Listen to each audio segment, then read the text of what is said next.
on n'a pas idée à quel point en fait les gens ont tellement peur du sujet que ça en devient compliqué. Des choses vraiment de bon sens deviennent compliquées parce que il y a cette approche de l'argent qui est une charge mentale. Skill Me Up. Bienvenue sur Skill Me Up, le podcast qui développe tes compétences et celles de tes équipes. Chaque semaine, avec mes invités, on décode les éléments clés d'une stratégie de formation pertinente et petit à petit, on t'aide à construire la tienne. Je suis Delphine Moncorgé et je t'invite à me suivre dans ce nouvel épisode. Bonne écoute! Bonjour et bienvenue sur Skill Me Up. Alors dans cet épisode, nous allons parler d'éducation financière et pour cela, je reçois Julide Ninek. Julide est CEO de Moneykeys, coach patrimonial, conférencière et militante de la culture financière accessible à toutes et à tous. Bonjour Julide. Salut Delphine, ça va? Bah oui. Alors depuis le début de l'année et le lancement de ton appli, j'ai l'impression que tout s'est accéléré pour toi. Je me sens du coup privilégiée que tu fasses un petit stop par Skill Me Up. Merci beaucoup. Avec beaucoup d'honneur. Et pour commencer, est-ce que tu pourrais te présenter en 3 points, 3 dates ou 3 chiffres clés, s'il te plaît? Ouais, super. Alors, 3 dates. Première date, je dirais 2001. Juste après les attentats, j'arrive aux États-Unis. Donc, c'était mon rêve. J'arrive en Floride, donc qui est un état assez sympathique, si tu veux, quand t'as 23 ans, pour faire la fête, mais en même temps, travailler, tu vois, sous le soleil. Je travaille là-bas pendant 2 ans et je reviens pour terminer mes études parce que en fait, la France me manquait trop, ma famille me manquait trop. Je termine mes études. Du coup, deuxième date, 2007. J'arrive chez Barclays, donc le début de ma carrière en banque privée. Donc, ce qu'il faut savoir, c'est que j'ai travaillé effectivement 20 ans en banque privée à des postes de conseiller en gestion de patrimoine et de manager, en fait. Et la troisième date, je dirais 2021, quand je quitte justement le salariat pour me lancer dans l'entrepreneuriat fin 2022, avec toute la création du cabinet de gestion de patrimoine et la création de Moneykeys, qui est une application d'éducation financière. Et je crois aussi que tu donnes des cours en école de commerce, non? Et oui, tout ça, ça s'est passé en même temps. Donc du coup, je passe du salariat à l'entrepreneuriat. Ça commence avec tout d'abord le cabinet de gestion de patrimoine. Après, je commence à donner des cours. Et après, je crée ma start-up dans l'ordre. Eh ben voilà. Super, génial. Merci beaucoup, JD. Avec plaisir.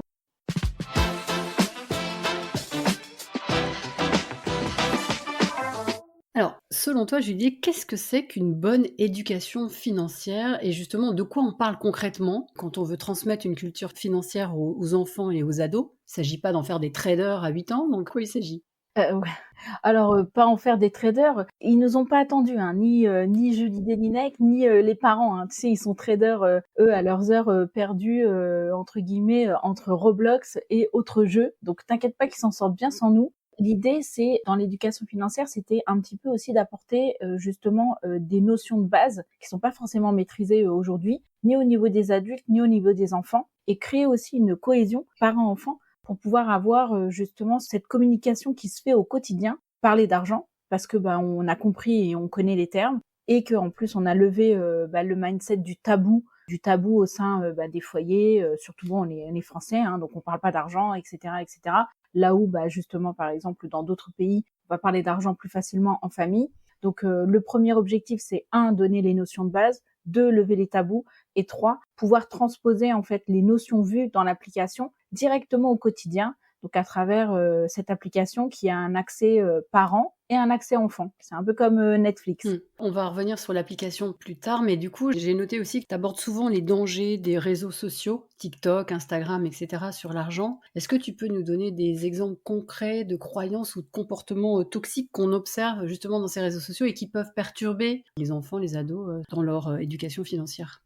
Alors oui, effectivement, c'est hyper sympa d'appuyer sur ce côté-là, effectivement, de l'éducation financière. Moi, j'aime bien donner tous les pans et tout le champ des possibles. Donc dans le champ des possibles, il y a le côté vertueux et puis il y a le côté moins vertueux. Et effectivement, les réseaux ont amené cette problématique-là de tout ce qui est scam, en fait. Si je dois te donner des exemples, typiquement aujourd'hui, moi j'ai eu en formation un petit jeune qui passait par son frère pour avoir un crypto wallet. Donc du coup, il avait de la crypto-monnaie à 12 ans. Aujourd'hui, il n'y a plus de tabou pour parler d'argent sur les réseaux sociaux. C'est quasiment devenu même un sujet à la mode, etc. Tout le monde s'en empare. Donc les professionnels comme les moins professionnels, des gens qui ont échaudé des techniques et donc du coup ils nous exposent leurs techniques, etc. Bonjour à toi, jeune entrepreneur. Alors parfois il y a de l'amateurisme, donc du coup on n'est même plus dans du jeune entrepreneur, c'est moi j'ai réussi à le faire donc je vais t'apprendre comment le faire. Et puis après il y a les influenceurs qu'on appelle miroir aux alouettes, hein, c'est-à-dire que j'ai la Rolex, j'ai la Ferrari, prends ma formation à je sais pas combien et toi aussi tu seras milliardaire à Dubaï. Donc il y a de tout. Et l'idée c'est effectivement de réussir à démêler le vrai du faux. Institut Personae, faites les recherches, regardez bien qui est qui a quoi comme background avant de cliquer sur oui j'achète ta formation. C'est ça. Et alors du coup, comment elle fonctionne cette appli concrètement? Alors concrètement, comment ça fonctionne?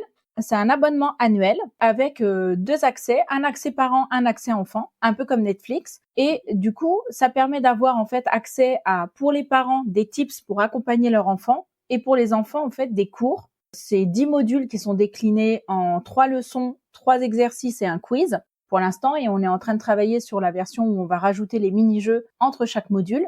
L'idée, c'est effectivement de balayer toutes les notions, donc que ce soit c'est quoi l'argent, c'est quoi une banque, c'est quoi un budget, c'est quoi un crédit, c'est quoi de la crypto, c'est quoi consommer responsable, c'est quoi les impôts. Donc vraiment, on balaye très large toutes les notions. Le premier niveau, c'est vraiment de l'introduction aux notions de base, et le deuxième niveau que je suis en train de préparer sera sur comment bâtir une stratégie et réussir à justement planifier l'épargne, l'investissement sur le court, moyen, long terme. Ok, super. Et alors du coup, comment tu vois son articulation avec l'école? Alors, l'idée, c'est en fait d'apporter les notions de base qui vont permettre en fait d'être autonome à l'âge adulte. Donc, l'articulation avec l'école, c'est plutôt de l'extrascolaire qui serait quand même encadré par l'école à travers l'application pour créer une dynamique en fait et un engagement des enfants. Aujourd'hui, sur des sujets où en fait il y a plein de sujets qui eux-mêmes disent ne leur sert à rien. Là, c'est vraiment leur donner des côtés pratico-pratiques. Par mimétisme, ils vont reproduire soit ce que les parents font, et encore, c'est plutôt ce que les copains font, et plutôt ce qui se fait sur les réseaux. Donc, c'est leur apporter quand même tout de suite des outils pour qu'ils tombent pas dans les pièges qui leur sont tendus au quotidien, en fait. Et peu importe, réseau ou pas, en dehors des réseaux, enfin, il y a d'autres typologies. Ils peuvent se retrouver face à des gens qui vont leur proposer des choses alléchantes et puis ils vont y croire, etc., etc. Sur les réseaux ou pas, hein, ça peut être aussi dans leur entourage. Oui, dans la vraie vie, comme avant. Tout à fait, comme avant.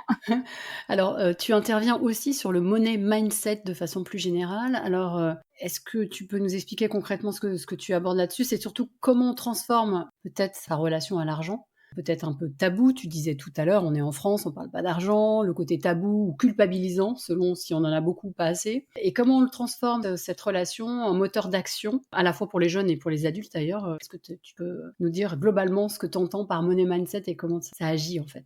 Pour répondre vraiment précisément à ta question, pourquoi moi je suis partie du money mindset? Parce que en fait, ça peut paraître quelque chose d'un peu ésotérique, genre elle parle de quoi? Ils font Hare Krishna pendant tout le truc en disant l'argent vient à moi, l'argent je te mérite. C'est pas du tout ça.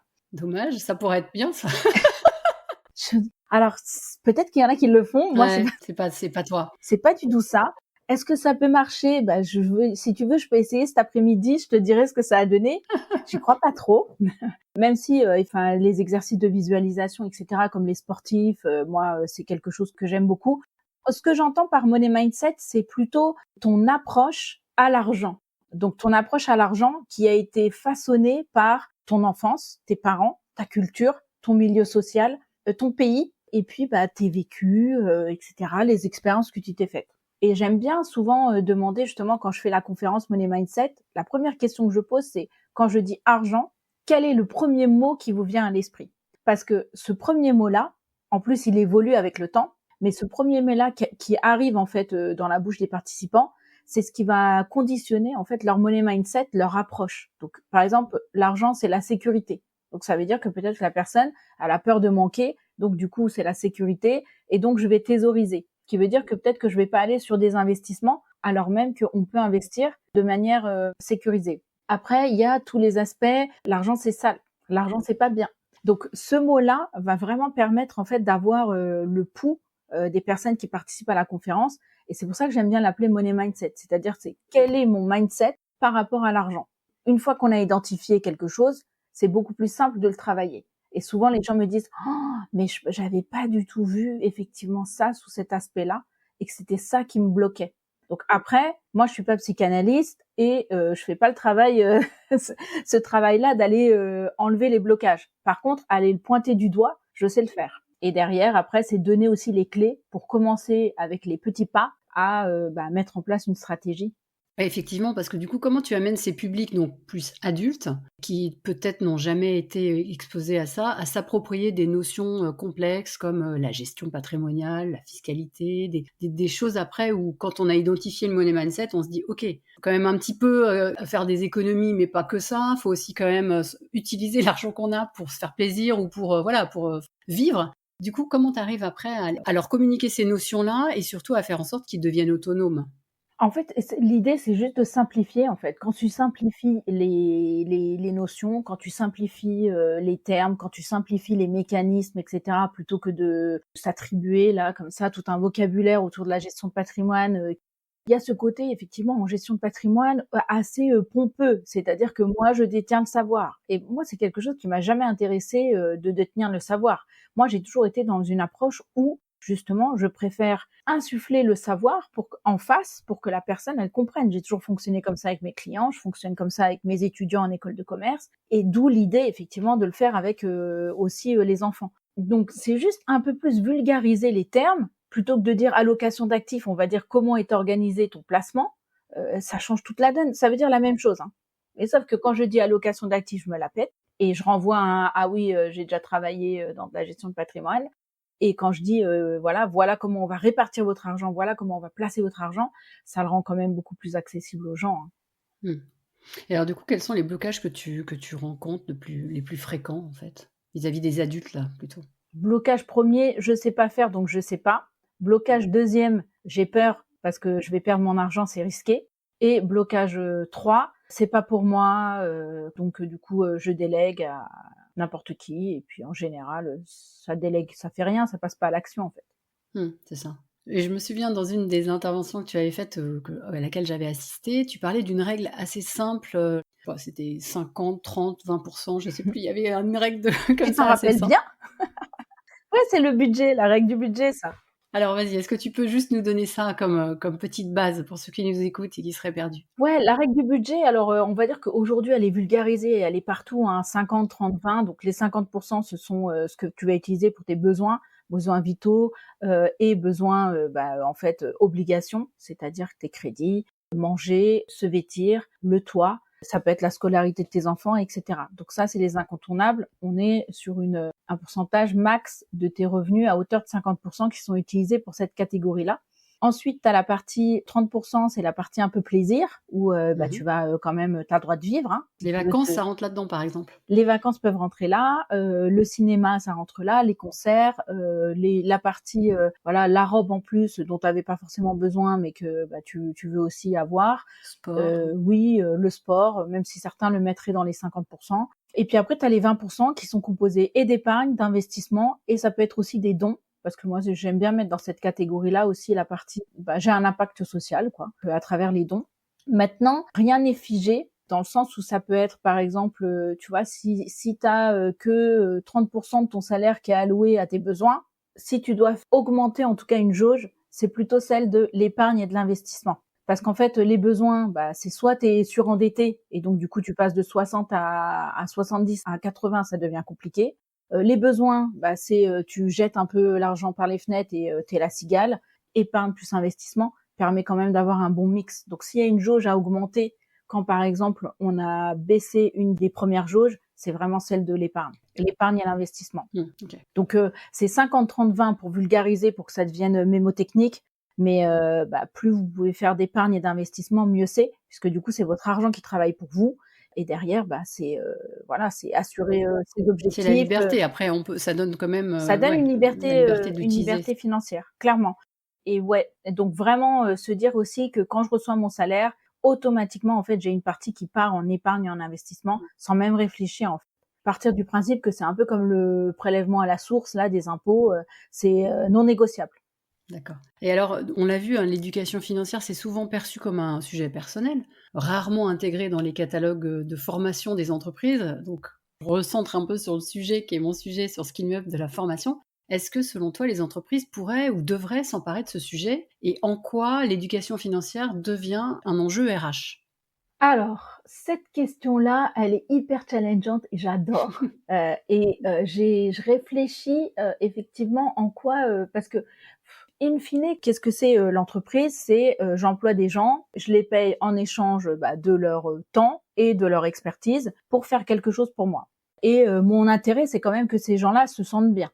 Et je me dis, enfin, l'argent, de toute façon, c'est le nerf de la guerre parce que du coup, cet argent-là, c'est l'employeur qui le donne à son salarié. Donc, à la fin du mois, quoi qu'il arrive, ce salaire-là va permettre à la personne de s'organiser. Donc, comme on l'a dit, là, ces fameux budgets, là, 50-30-20, et de vivre sa vie.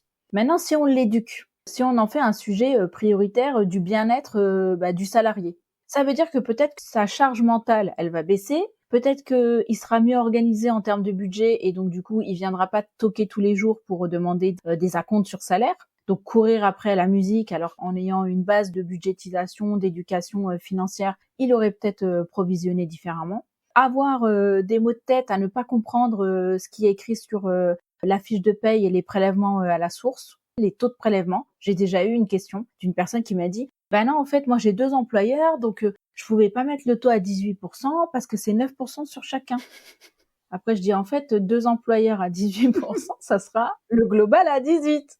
Elle me dit non, mais j'ai quand même fait une demi-heure sur le sujet. J'ai trouvé ça tellement chou parce que je me dis, en fait, on n'a pas idée à quel point, en fait, les gens ont tellement peur du sujet que ça en devient compliqué.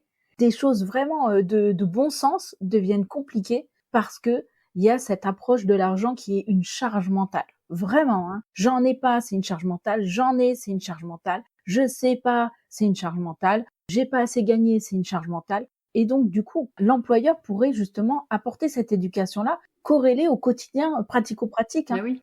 Ta fiche de paye, ton salaire, ton taux d'imposition, c'est pas forcément que placer son argent. Maintenant, est-ce que c'est une priorité aujourd'hui, compte tenu de tout ce qui se passe, etc.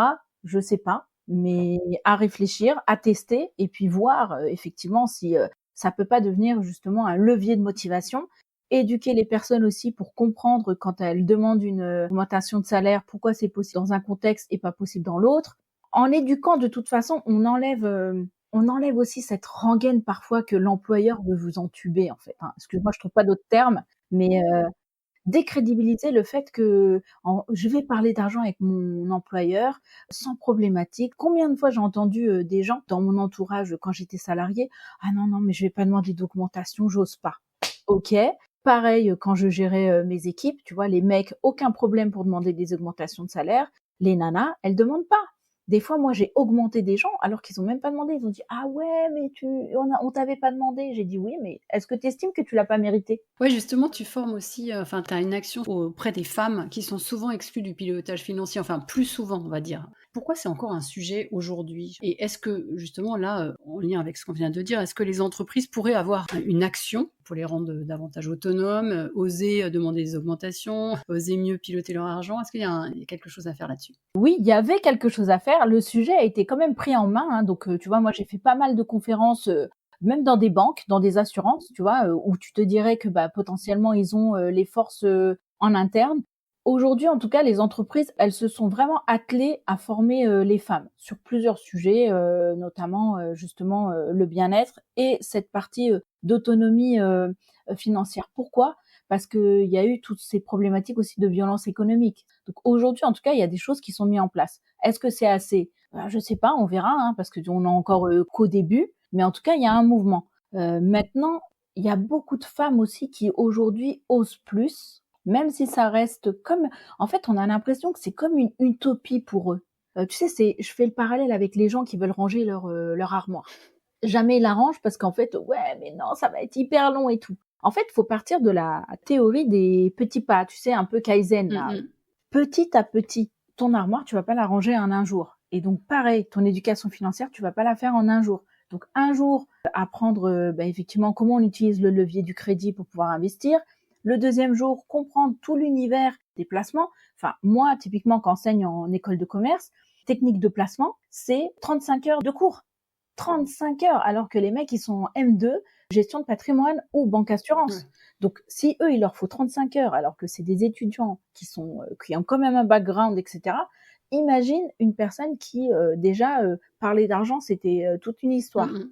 Donc, se donner le temps, pas être trop exigeante, faire des petits pas, c'est des petites victoires, les célébrer, passer à l'action, en fait, c'est la base. En tout cas, les entreprises, sur le côté féminin, je trouve qu'elles ont beaucoup plus d'action. Et d'ailleurs, c'est tout un challenge pour moi. Je le disais hier, j'étais à un déjeuner de la French Tech et je leur disais, moi, mon objectif avec Monéquise, c'est de donner les clés aux petites filles d'aujourd'hui pour qu'elles deviennent des femmes éclairées demain. Mais mon objectif aussi, c'est que ça soit normal d'avoir des boys clubs, des girls clubs qui communiquent entre eux et que quand ils se retrouvent à une table, on ne recrée pas des silos garçons, des silos filles en fait. On parle ensemble et c'est normal de parler argent avec une fille et une fille a pas de problème de parler d'argent avec des gars en fait. Est-ce que tu as des exemples d'impact de tes actions, vis-à-vis des adultes individuels que tu as accompagnés? C'est dans le cadre des conférences et dans le cadre des questions. Tu vois, typiquement, il y a un truc où moi que j'avais bien aimé, c'était une personne qui subissait le taux de son mari et elle osait même pas lui parler, échanger avec lui pour lui dire: «Oui, mais en fait, tu vois, tu gagnes plus que moi et moi je subis ton taux», donc là, le problème, il est levé parce que du coup, ça a été pris à bras-le-corps et ça va être appliqué. Chacun aura son taux, donc ça, c'est génialissime. Ensuite, j'avais le cas d'une personne qui, en fait, n'osait pas du tout parler de salaire, d'épargne, etc. avec son conjoint. Elle était terrorisée par ça. Et donc du coup, on a creusé un petit peu pour comprendre. Et en fait, elle avait peur qu'il pense qu'elle voulait lui prendre son argent en lui posant les questions. Qu'on lui a dit, bah en fait, sans lui dire t'as combien, peut-être dire voilà, j'aimerais bien que tous les mois on ait un rendez-vous, un money date ensemble, on fait le budget, on comprend combien voilà toi tu gagnes, combien moi je gagne, on met tout carte sur table pour pouvoir avancer ensemble et construire ensemble, sans que ce soit chacun de son côté. Moi, je trouve que quand même dans un couple, on est une team. Donc si la team, elle est pas capable de discuter de ces choses-là, où va-t-on en fait? Ils sont pas prêts de gagner en fait. Donc c'est plus des cas comme ça où à la fin en fait on me pose des questions bien concrètes. Souvent on va me poser des questions aussi utopiques qui sont comment on fait pour avoir gagner très vite de l'argent avec des placements. Ça, c'est le triptyque, tu vois, en banque, quand je formais les nouveaux entrants, etc., je leur disais, dites-vous bien que de toute façon, quoi qu'il arrive, vous n'arriverez jamais à sous la demande première du client, le placement sécurisé, pas bloqué, qui rapporte plus de 10%. Ça n'existe pas. Et donc, tous les clients vont te dire, quand tu leur dis c'est quoi un bon placement? Un placement pas bloqué, sécurisé, qui te rapporte 10%. Ça n'existe pas. Souvent, j'ai des questions aussi un peu comme ça sur on pense que, on aimerait bien que, et puis plus les passages à l'action en fait. Tu vois, quand moi je vois que les personnes en fait, elles écarquillent les yeux en disant ah ouais, j'ai compris le problème, c'est pas si compliqué que ça. Je vais regarder quand je vais rentrer chez moi ce qui se passe sur mes relevés de compte et qu'est-ce que j'ai mis en place ou pas mis en place, et je vais prendre rendez-vous chez le banquier. Là, pour moi, j'ai gagné en fait. Pour finir, j'ai une petite question prospective. À ton avis, qu'est-ce qui aura changé dans 10 ans, si on forme sérieusement à la, culture financière? Ah, c'est intéressant! Ah, ouais! Attends. Alors, qu'est-ce que ça va changer? Déjà, moi, je pense que si on lève ce voile-là sur les tabous, etc., que ça devient vraiment quelque chose dont on parle, sans que ce soit... tu vois, des fois, j'ai même l'impression que c'est plus compliqué de parler d'argent que de parler, tu vois, sexualité. C'est fou quand même. Et je me Mmh. dis, Ouais. ça va quand même beaucoup alléger certaines souffrances. Donc dans 10 ans, je vois, tu vois, par exemple, des femmes et des hommes capables de discuter ensemble, des jeunes filles qui ont eu toutes les bases qui leur permettent d'investir dès le plus jeune âge. Je verrai, oui, des personnes vraiment libres et qui ne subissent pas, mais qui utilisent le levier de la finance et qui utilisent leur argent pour réaliser leurs rêves, en fait, plutôt que de rêver d'argent. Ah, c'est joli comme fin. Merci beaucoup, Gilles. Je te propose maintenant de passer aux questions signature du podcast.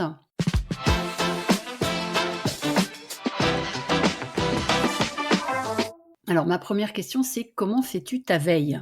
Alors ma veille, waouh, elle est multiple. Écoute, j'utilise, donc on va tout de suite mettre les pieds dans le plat, l'intelligence artificielle avec mes assistants, qui sont, tout programmés pour aller, vraiment comme des, tentacules là, des pieuvres, aller chercher, toutes les infos. Ensuite, donc mon métier de gestionnaire patrimoine, il est encadré, hein, donc du coup, il y a des choses où tu peux pas te reposer sur l'intelligence artificielle parce que trop aléatoire sur ce qui va aller brasser sur le net. Donc du coup, j'ai accès moi à des outils qui sont et à la fois à jour de la réglementation et des informations, etc. Donc qui me permettent d'exercer mon métier avec tous ces paramètres. Ensuite, j'ai quelques petites alertes aussi sur certains sujets, etc.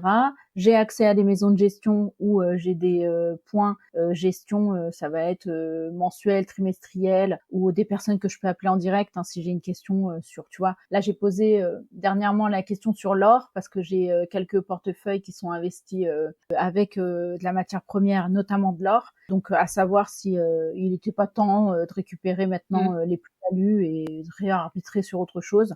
Donc, tu vois, quand c'est comme ça, j'appelle directement une maison de gestion avec qui je travaille. Donc ça, c'est la veille, c'est ça. Après, comme je forme en école de commerce, je suis obligée, moi, de constamment, en fait, me mettre à la page, à jour. Il y a la loi de finances tous les ans, donc on est obligé, de connaître ça. Donc voilà un peu comment ça marche. C'est déjà pas mal, hein, c'est déjà bien.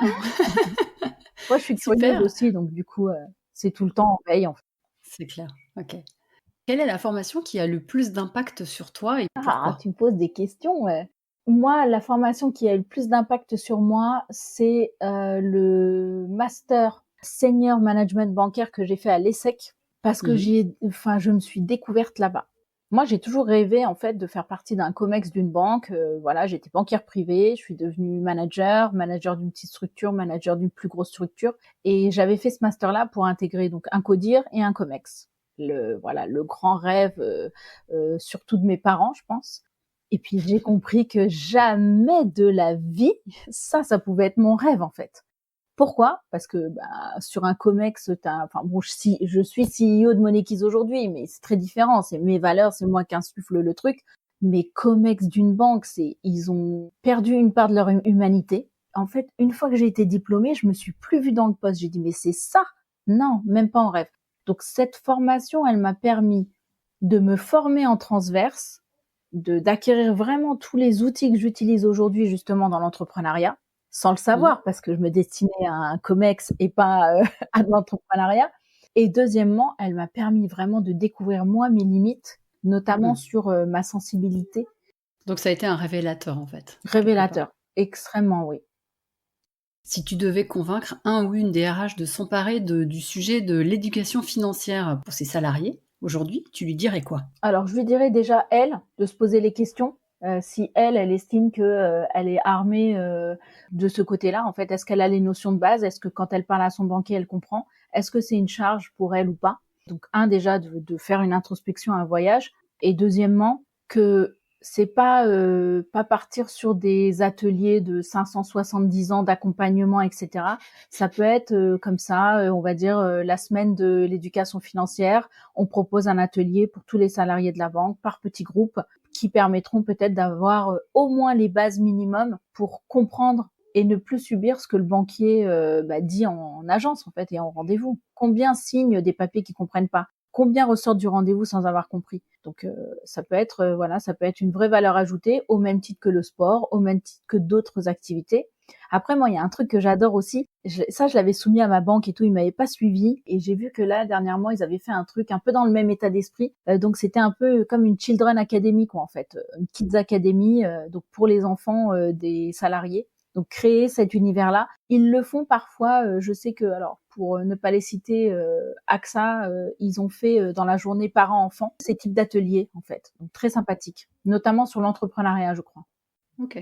Quelle actu récente ou prochaine aimerais-tu partager avec nous, Julie D? Alors l'actu chaude bouillante, c'est bon. L'appli elle est validée sur les stores, donc du coup on est en train juste de terminer une partie de paramétrage pour pouvoir la lancer, enfin qu'elle soit maintenant accessible. En tout cas, quand je clique sur le store, je tape Monekeys, je peux télécharger si je veux l'appli. Et notre participation à Vivatech, cette année en fait on a un stand sur le Corner Startup, donc faut absolument venir nous voir. J'ai hâte de vivre cette expérience et aussi de pitcher en fait à l'international Monekeys et de faire des rencontres qui vont être sans doute décisives et nous faire grandir et nous projeter vers d'autres horizons. Super, j'irai te voir. Avec plaisir. Et pour terminer, est-ce que tu aurais une suggestion d'invité pour un prochain Skill Me Up? Ouais, moi je pense que pour ton Skill Me Up, tu pourrais inviter Sophie Lapissardi. Donc Sophie Lapissardi, elle est avocate et elle a créé en fait le legal design. Tu verras avec elle, elle t'expliquera. Elle est adorable. En plus, elle parle du droit de manière hyper vulgarisée aussi. Et donc pour moi, ça peut être la prochaine invitée. Génial. Un peu comme toi avec l'argent. Alors finalement, c'est des notions un peu ésotériques pour ceux qui sont loin de ça, mais vous arrivez à le rendre plus accessible, donc ça c'est chouette. Clairement. On arrive à la fin de cet épisode. Merci beaucoup Julie D pour ce que tu nous as partagé et pour avoir démystifié l'éducation financière, l'avoir rendue accessible à la fois pour les adultes mais aussi pour nos enfants, les adolescents. C'est un super projet, j'espère que ça va cartonner avec Money Kids et du coup que le fait de participer à Vivatech te donne encore plus de visibilité. Merci beaucoup Delphine, merci pour ton invitation, j'étais ravie d'être là et d'échanger avec toi. Tu l'as compris, effectivement, moi, mon sujet de cœur, c'est l'argent. J'aimerais vraiment rendre ça accessible en termes d'éducation au plus grand nombre. Là, il y a d'autres projets à venir, mais comme tu l'as dit, voilà, j'ai hâte de vivre le moment Vivatech et j'ai hâte de voir effectivement vers où on va aller avec cette application-là, comme tu le disais. Ouais, génial. Bah écoute, merci beaucoup encore à nouveau et puis rendez-vous sur Exactement. À bientôt. À bientôt. Au revoir. J'espère que cet épisode t'a inspiré. S'il t'a plu, pense à ajouter plein d'étoiles sur ta plateforme d'écoute. Et si tu veux booster ta stratégie de formation, contacte-moi sur LinkedIn. Rendez-vous la semaine prochaine avec un nouvel invité. D'ici là, abonne-toi, belle journée et à très vite.